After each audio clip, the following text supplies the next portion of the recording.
అందరికీ నా వాయిస్ వినిపిస్తుందా? వినిపిస్తుంది సార్. ఓకే, వినిపిస్తుంది సార్. రైట్.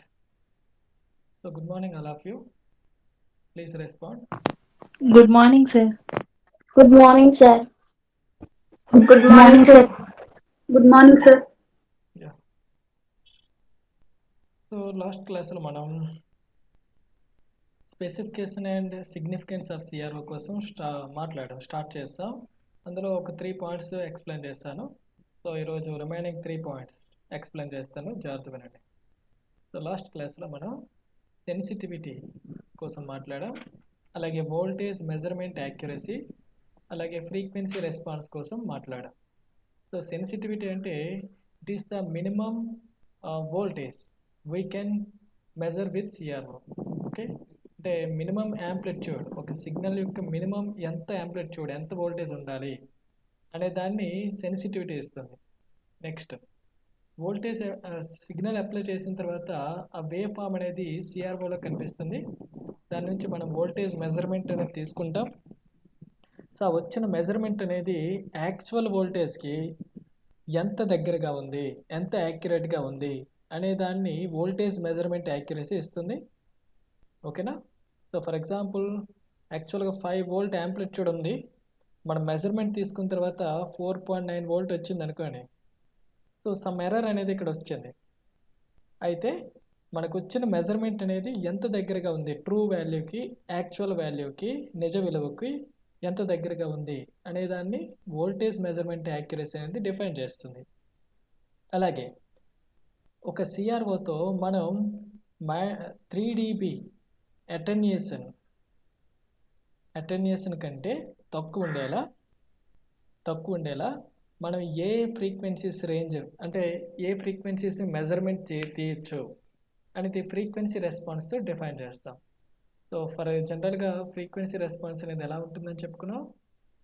డీసీ నుంచి 20 మెగాహెర్ట్జ్, 20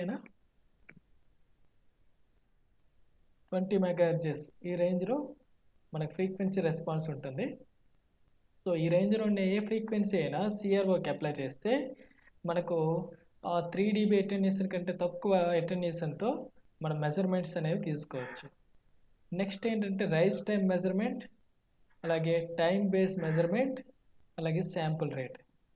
ఈ శాంపుల్ రేట్ అనేది జనరల్గా డిజిటల్ స్టోరేజ్ ఆసిలోస్కోప్, డిజిటల్ సిఆర్ఓస్లో మనం ఈ శాంపుల్ రేట్ అనేది ఉంటుంది. సరే, ఈ 3 ఏంటో ఒకసారి చూద్దాం. First thing, rise time measurement. జనరల్గా ఏదైనా ఒక స్క్వేర్ వేవ్ తీసుకున్నాను, ఏదో ఒక పల్స్ తీసుకున్నాను, స్క్వేర్ వేవ్. సో ఈ స్క్వేర్ వేవ్ని మనం డిస్ప్లే చేయాలి సిఆర్ఓలో. అయితే ఇక్కడ అబ్జర్వ్ చేస్తే వోల్టేజ్ అనేది స్క్వేర్ వేవ్లో, ఫర్ ఎగ్జాంపుల్ ఇది 0 వోల్ట్ అనుకుందాం, దీన్ని 5 వోల్ట్ అనుకుందాం. సో 0 వోల్ట్ నుంచి 5 వోల్ట్కి వోల్టేజ్ అనేది ఇంక్రీజ్ అయింది. సో ఇలా ఇక్కడ వోల్టేజ్ అనేది ఇంక్రీజ్ అవ్వాలంటే ఇక్కడ 0 వోల్ట్ నుంచి 5 వోల్ట్కి వోల్టేజ్ అనేది చేంజ్ అవ్వాలి. సో చేంజ్ అవ్వాలంటే ఈ బీమ్ అనేది ఇక్కడ నుంచి ఇక్కడ మూవ్ అవ్వాలి. సో అలా మూవ్ అవ్వాలంటే ఎలక్ట్రాన్ బీమ్ అనేది ఇక్కడ నుంచి ఇక్కడ మూవ్ అవ్వాలి. సో అలా డిస్ప్లేస్ అవ్వాలంటే, మూవ్ అవ్వాలంటే కొంత టైం అనేది తీసుకుంటుంది కదా. సో ఇక్కడ దీన్ని జాగ్రత్తగా జూమ్ చేస్తే సిఆర్ఓ డిస్ప్లేలో జూమ్ చేస్తే మనకి యాక్చువల్గా పల్స్ అనేది ఎలా ఇంక్రీజ్ అవుతుందంటే సమ్ టైం అనేది తీసుకుంటుంది ఇలా ఇంక్రీజ్ అవ్వడానికి.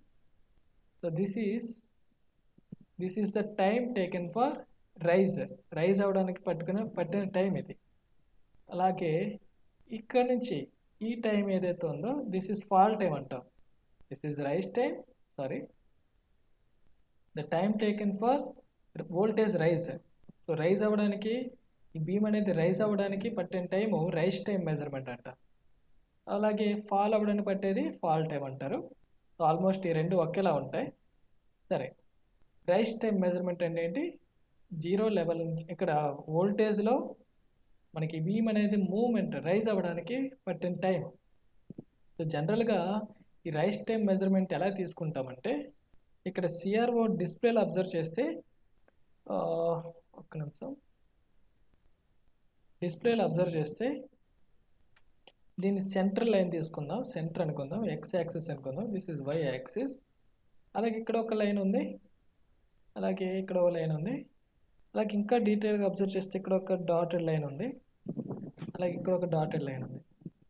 సో జనరల్గా ఏం చేస్తామంటే ఈ రైస్ టైం మెజర్మెంట్ చేసేటప్పుడు ఎలా మెజర్మెంట్ తీసుకుంటామంటే ఈ వేవ్ని ఈ డిస్ప్లేలో కంప్లీట్గా ఈ టూ లైన్స్ మధ్యలో ఫిట్ అయ్యేలా మనం అరేంజ్మెంట్ చేస్తాం.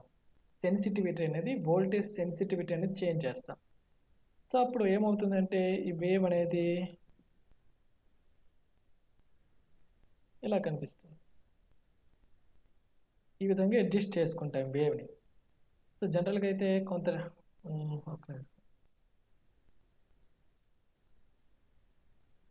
వేవ్ని ఈ టూ లైన్స్ మధ్యలో అడ్జస్ట్ చేసుకుంటాం. ఈ విధంగా అడ్జస్ట్ చేసుకుందాం. జనరల్గా స్క్వేర్ వేవ్ ఇలా కనిపించాలి, బాగా జూమ్ చేసినప్పుడు ఇలా కనిపిస్తుంది. సో ఇక్కడ ఈ లైన్ ఉంది కదా, this is called 90% line. Okay, this is 0, this is 100%, this is 90%. అలాగే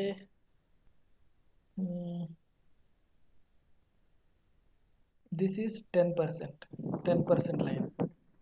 ఓకే, సో ఇక్కడ 100 అని రాసి ఉంటుంది, ఇక్కడ 0 అని రాసి ఉంటుంది. This is 10% line, this is 90% line. So జనరల్గా రైస్ టైం మెజర్మెంట్ అనేది ఎలా తీసుకుంటామంటే ఇక్కడ నుంచి అంటే 10% నుంచి 90%. సో ఇలా తీసుకుంటాం, ఈ టైంని మెజర్మెంట్ తీసుకుంటాం. మీకు ఆల్రెడీ చెప్పాను, ఎక్స్ యాక్సిస్ పైన టైం తీసుకుంటాం, వై యాక్సిస్ పైన వోల్టేజ్ తీసుకుంటాం. ఇక్కడ వోల్టేజ్ అనేది ఇక్కడ నుంచి ఇక్కడికి రైజ్ అవ్వడానికి 10% నుంచి 90%కి రైజ్ అవ్వడానికి పట్టిన టైంని రైస్ టైం అంటాం. సో రైస్ టైం మెజర్మెంట్ అనేది ఈ విధంగా తీసుకుంటాం.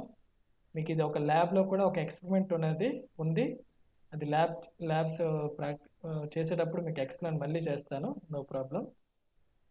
సో రైస్ టైం అంటే ఏంటంటే it is the time taken for rising voltage from 10% to 90%. 10% నుంచి 90%కి రైజ్ అవ్వడానికి మనకు పట్టిన టైం. సో జనరల్గా మనం ఏ సిగ్నల్ అయినా మనకు నచ్చిన ఫ్రీక్వెన్సీని డైరెక్ట్గా సిఆర్ఓతో మెజర్మెంట్ తీయలేం. సో ఎందుకంటే ఈ రైజ్ టైం అనేది ఏమవుతుందంటే డిఫరెంట్గా ఉంటుంది ఒక్కొక్క సిఆర్ఓకి. సో జనరల్గా ఒక ఫార్ములా ఉంది, ఏంటంటే -3 dB bandwidth into rise time. -3 dB bandwidth into rise time. Bandwidth అంటే ఏంటి? It is the range of frequency. So ఎంత ఫ్రీక్వెన్సీ రేంజ్ని మనం మెజర్మెంట్ చేయొచ్చు అనేది మనం 3 dB బ్యాండ్ విడ్త్ అంటాం. Into rise time. ఇది జనరల్గా ఎంత ఉండాలంటే some constant K, it should be at least 0.35. అంటే మినిమం ఎంత ఉండాలంటే ఈ కాన్స్టెంట్ వాల్యూ 0.35 ఉండాలి ఒక సిఆర్ఓకి. అప్పుడే మనం యాక్యురేట్గా ఈ వేవ్ ఫామ్ని డిస్ప్లే చేయొచ్చు. లేదంటే ఇక్కడ టైం పీరియడ్లో ఎర్రర్స్ అనేవి వచ్చేస్తాయి టైం పీరియడ్ ఫైండ్ అవుట్ చేసేటప్పుడు. ఎందుకంటే రైస్ టైం ఎక్కువ ఉందనుకోండి, ఈ వేవ్ అనేది ఇలా కనిపించాలి కానీ ఇలా కనిపిస్తుంది,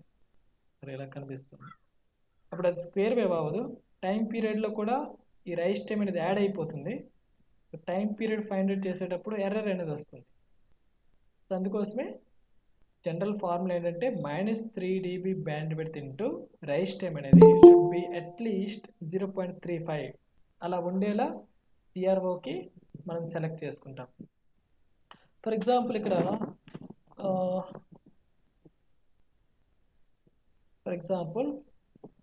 10 మెగాహెర్ట్జ్ ఒక ఫ్రీక్వెన్సీ ఉన్న స్క్వేర్ వేవ్ని డిస్ప్లే చేయాలి. అలాంటప్పుడు మనకి రైస్ టైం ఏ విధంగా వస్తుందంటే, సో 10 మెగా కదా, 10 × 10⁶ into rise time equals to 0.35 at least. So rise time equals to 0.35 by 10 × 10⁶. So ఏమవుతుంది, 35 × ఇవి 10⁻² ఇక్కడ వస్తుంది, ఇది 10⁻7 పైకి వెళ్ళిపోయిస్తే 10⁻9 టోటల్గా. So 35 nanosecond. Okay, so 10 megahertz ఉన్న 10 మెగాహెర్ట్జ్ ఉండే సిగ్నల్ని మనం మెజర్మెంట్ తీసుకోవాలంటే, సిఆర్ఓలో డిస్ప్లే చేయాలంటే ప్రాపర్గా మన సిఆర్ఓ యొక్క రైస్ టైం మెజర్మెంట్ అనేది అట్లీస్ట్ 35 నానోసెకండ్స్ ఉండాలి. అప్పుడే మన ఈ ఫ్రీక్వెన్సీని ప్రాపర్గా డిస్ప్లే చేయొచ్చు ఈ వేవ్ ఫామ్ని. సో రైస్ టైం అంటే ఏంటమ్మా, 10% వోల్టేజ్ నుంచి 90% ఆఫ్ యాంప్లిట్యూడ్కి మనము the time taken will be called as rise time అంటారు. సో రైస్ టైంకి బ్యాండ్ విడ్త్కి రిలేషన్ ఏంటి, -3 dB bandwidth into rise time అనేది అట్లీస్ట్ 0.35 ఉండాలి. So this is about rise time. Next ఏంటంటే టైం బేస్ మెజర్మెంట్. సో ఒక సిఆర్ఓ తీసుకుంటే సిఆర్ఓలో ఎక్స్ యాక్సిస్ పైన టైం పీరియడ్ అనేది మెజర్మెంట్ తీసుకుంటాం. సో ఒక టైం బేస్డ్ మెజర్మెంట్ అనేది ఏ విధంగా అంటే చూడండి,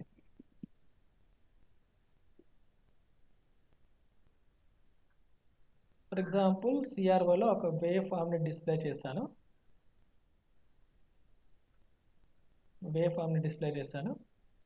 సో ఈ వేవ్ ఫామ్ని ఎక్స్ యాక్సిస్ పైన మనం ఎన్లార్జ్ చేయడానికి లేదంటే కంప్రెస్ చేయడానికి, ఇదే వేవ్ ఫామ్ని జూమ్ చేయడానికి ఎక్స్ డైరెక్షన్లో, హారిజాంటల్ డైరెక్షన్లో జూమ్ చేయడానికి మనకు ఒక నాబ్ ఉంటుంది, ఒక స్విచ్ అనేది ఉంటుంది, రోటరీ స్విచ్ ఉంటుంది.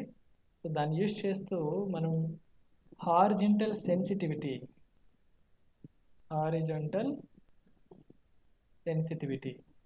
చేంజ్ చేయొచ్చు. హారిజాంటల్ సెన్సిటివిటీని ఎలా డిఫైన్ యూనిట్స్ ఏంటంటే time per division. So horizontal సెన్సిటివిటీకి ఒక రోటరీ స్విచ్ ఉంటుంది. సో ఈ రోటరీ స్విచ్ని చేంజ్ చేసేటప్పుడు మనకి సెన్సిటివిటీ అనేది చేంజ్ అవుతుంది. అమ్మా మీట్లో పెట్టండి అమ్మా. సో హారిజాంటల్ స్విచ్ ఉంటుంది, రోటరీ స్విచ్ ఉంటుంది, దీన్ని ఏమంటారంటే హారిజాంటల్ సెన్సిటివిటీ అని కూడా అంటాం. హారిజాంటల్ సెన్సిటివిటీకి యూనిట్స్ ఏంటంటే టైం పర్ డివిజన్తో ఇండికేట్ చేస్తాం. సో ఈ హారిజాంటల్ సెన్సిటివిటీ చేంజ్ చేసేటప్పుడు ఏమవుతుందంటే ఎక్స్ డైరెక్షన్లో ఈ వేవ్ అనేది, ఇలా ఉండే వేవ్ అనేది సెన్సిటివిటీ ఇంక్రీజ్ చేస్తే ఇలా కనిపిస్తుంది, జూమ్ చేయొచ్చు ఎక్స్ డైరెక్షన్లో. సో అప్పుడు యాక్యురేట్గా ఈ టైం పీరియడ్ని మనం మెజర్మెంట్ చేయొచ్చు, కొలవచ్చు. ఓకే, సో జూమ్ చేస్తే ఇంకా యాక్యురేట్గా మెజర్మెంట్ చేయొచ్చు కదా. సో సెన్సిటివిటీ ఇంక్రీజ్ చేస్తే యాక్యురేట్ మెజర్మెంట్స్ వస్తాయి. అయితే ఇక్కడ మనకు number of divisions, horizontal divisions, for example 1 2 3 4, ఇక్కడ హారిజాంటల్ డైరెక్షన్లో 1 2 3 4 డివిజన్స్ ఆక్యుపై చేసింది. సో ఇక్కడ హారిజాంటల్ డివిజన్స్ ఏమవుతుందంటే, హారిజాంటల్ డివిజన్స్ ఇక్కడ మనం క్యాలిక్యులేట్ చేసింది అయితే 4 1 2 3 4 డివిజన్స్ ఆక్యుపై చేసింది. అయితే హారిజాంటల్ డివిజన్స్కి అలాగే సెన్సిటివిటీకి రిలేషన్ ఏంటంటే time period by time per division. So దీన్ని ఇంకో విధంగా ఎలా డిఫైన్ చేయొచ్చు, 1/f. 1/f అంటే time period, frequency into time per division. Okay, so horizontal divisions ఒక వేవ్ ఫామ్ని మనం సెన్సిటివిటీ చేంజ్ చేసేటప్పుడు నెంబర్ ఆఫ్ డివిజన్స్ ఆక్యుపైడ్ అనేది చేంజ్ అవుతుంది. సో ఆ హారిజాంటల్ డివిజన్స్కి అలాగే సెన్సిటివిటీకి రిలేషన్ ఏంటంటే this is horizontal division equals to time period by time per division, that is equals to 1/ఫ్రీక్వెన్సీ into time per division. Suppose ఒక wave form తీసుకున్నాను, అది 10 megahertz wave time period ఉండే wave form తీసుకున్నాను, frequency ఉండే wave form తీసుకున్నాను. ఇప్పుడు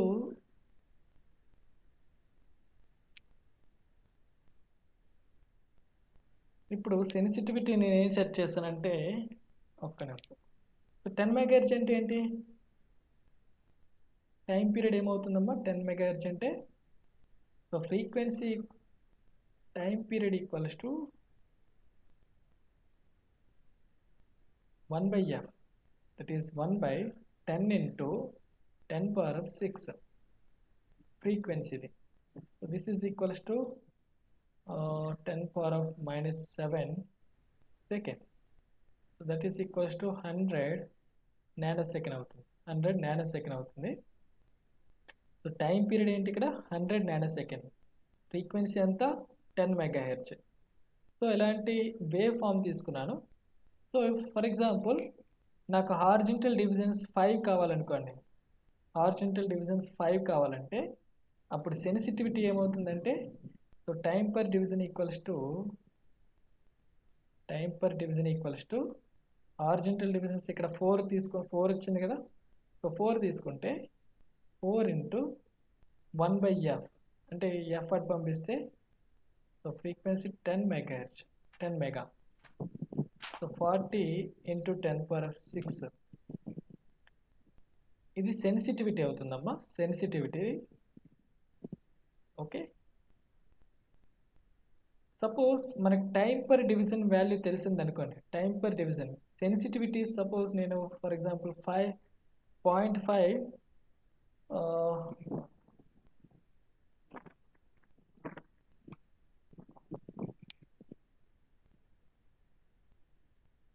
suppose sensitivity 200 nanoseconds పెట్టాను అనుకోండి.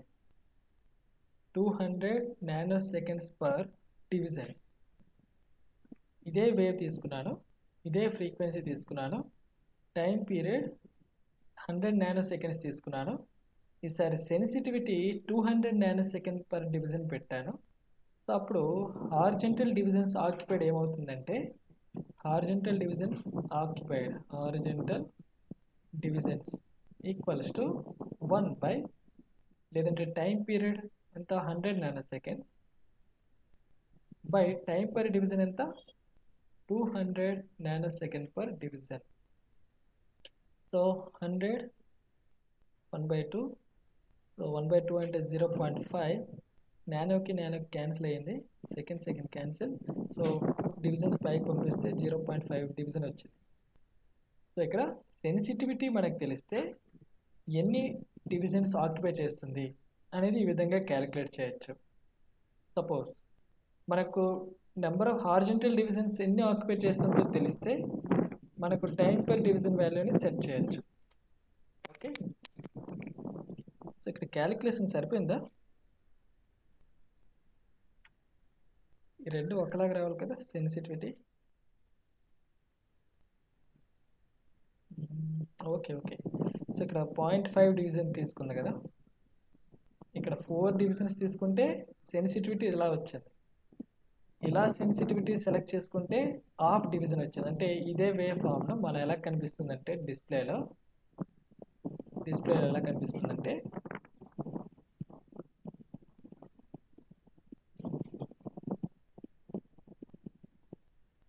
ఇలా కనిపిస్తుంది. హాఫ్ డివిజన్స్ ఆక్యుపై చేసి 200 నానోసెకండ్స్ పర్ డివిజన్ పెట్టుకుంటే. సో ఇదమ్మా time base measurement. Time base measurement అనేది మనకి ఏం చెప్తుందంటే సెన్సిటివిటీకి number of horizontal divisions occupied relation ఇస్తుంది. సో సెన్సిటివిటీ ఎక్కువ ఉంటే మనకు number of horizontal divisions occupied అనేది ఎక్కువ ఉంటుంది. సో మనం యాక్యురేట్ మెజర్మెంట్స్ అనేవి తీసుకోవచ్చు. అదే సెన్సిటివిటీ తక్కువ ఉంటే ఇంత పెద్ద వేవ్ ఫామ్ను చాలా దగ్గరగా కనిపిస్తుంది, అంటే క్లోజ్గా ఎక్కువ డివిజన్స్ ఆక్యుపై చేయలేదు. సో యాక్యురేట్ మెజర్మెంట్స్ అనేవి మనకు తీసుకోలేము. అది డిఫరెన్స్.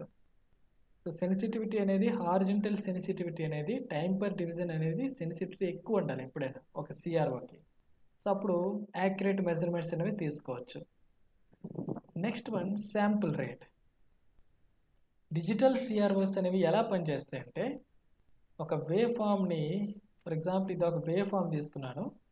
ఈ వేవ్ ఫామ్ని డిజిటల్గా కన్వర్ట్ చేస్తుంది. ఫస్ట్ డిజిటల్ ఫామ్లో కన్వర్ట్ చేసిన తర్వాత, అంటే అనలాగ్ సిగ్నల్ ఇది, this is analogue signal.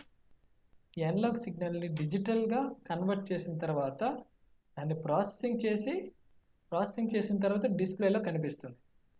So అనలాగ్ని డిజిటల్లో convert చేయడం వల్ల ఆ డిజిటల్ ఫామ్ని మనం స్టోర్ చేయొచ్చు మెమరీలో.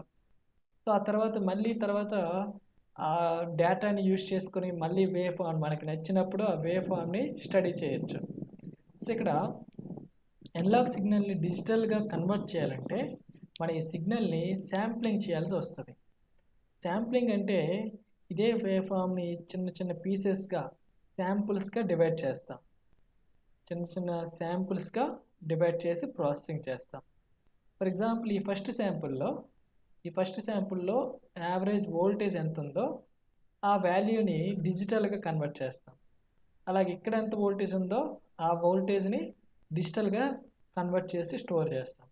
అలాగే ప్రతి శాంపుల్లో ఉండే వోల్టేజ్ని డిజిటల్గా సమ్ కోడ్గా కన్వర్ట్ చేస్తాం, బైనరీ కోడ్గా కన్వర్ట్ చేస్తాం. ఆ డేటాని స్టోర్ చేస్తారు.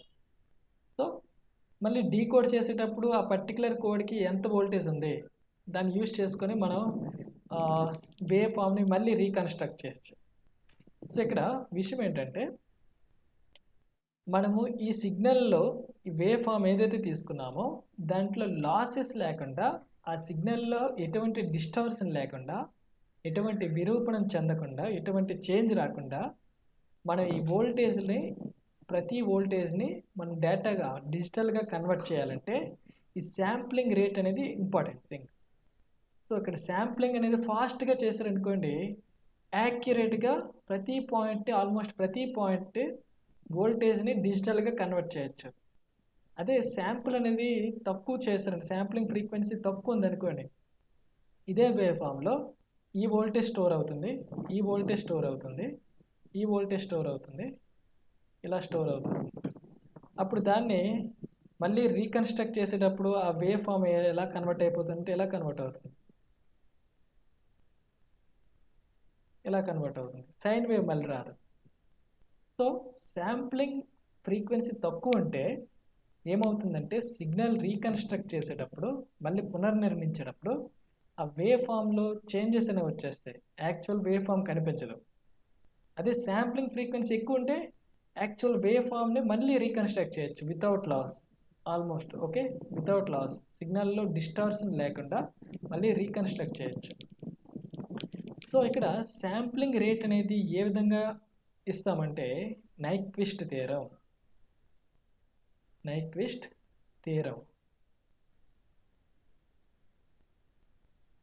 థియరంతో మనం శాంప్లింగ్ ఫ్రీక్వెన్సీ డిఫైన్ చేస్తాం. ఆ నైక్విస్ట్ థియరం ఏంటంటే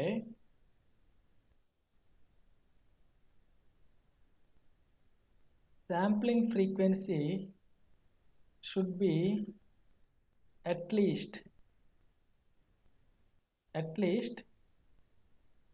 twice the frequency of input signal. మన ఇన్పుట్ సిగ్నల్ కంటే అట్లీస్ట్ డబుల్ ఉండాలి sampling frequency. For example input frequency 10 megahertz అయితే మన శాంప్లింగ్ ఫ్రీక్వెన్సీ అట్లీస్ట్ 20 మెగాహెర్ట్జ్ ఉండాలి. అంటే 20 కంటే ఎక్కువ ఉండొచ్చు, మినిమం 20 మెగాహెర్ట్జ్ ఉండాలి ఈ శాంప్లింగ్ ఫ్రీక్వెన్సీ. సో ఆ శాంప్లింగ్ ఫ్రీక్వెన్సీ తక్కువ ఉంటే మన సిగ్నల్లో డిస్టార్షన్ వచ్చేస్తుంది, మరీ ఎక్కువ ఉందనుకోండి డేటా ఎక్కువ డేటా తీసుకుంటుంది. సో అట్లీస్ట్ 20 మెగాహెర్ట్జ్ ఉంటే సరిపోతుంది. So that is Nyquist theorem. So this is all about specifications of CRO యొక్క స్పెసిఫికేషన్స్ ఇవి. అందరికీ అర్థమైందమ్మా?